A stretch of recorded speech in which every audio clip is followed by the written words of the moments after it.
ते घूमेला आबे संगी मथानी के मेला देखेला बे। मैं घूमेला हूँ संगी मथानी के मेला देखेला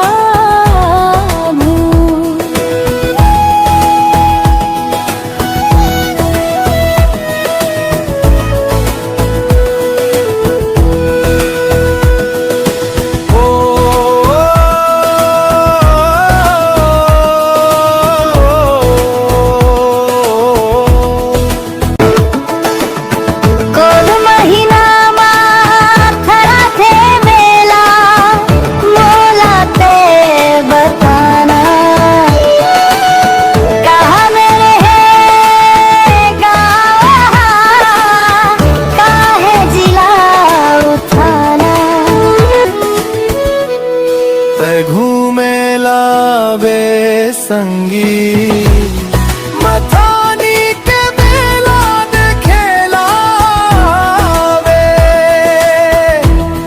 मैं घूमेला हूँ संगी मथानी के मेला देखेला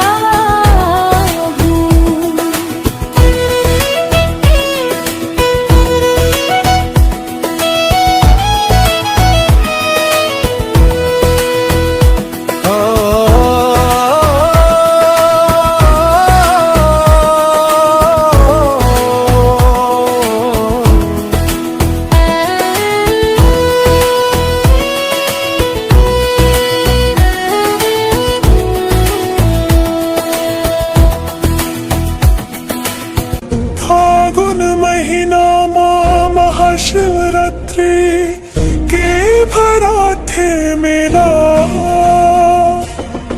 धौला बन तीर गाँव है थाना पिपरिया पर थे जिला कवर्धा। ते घूमेला बे संगी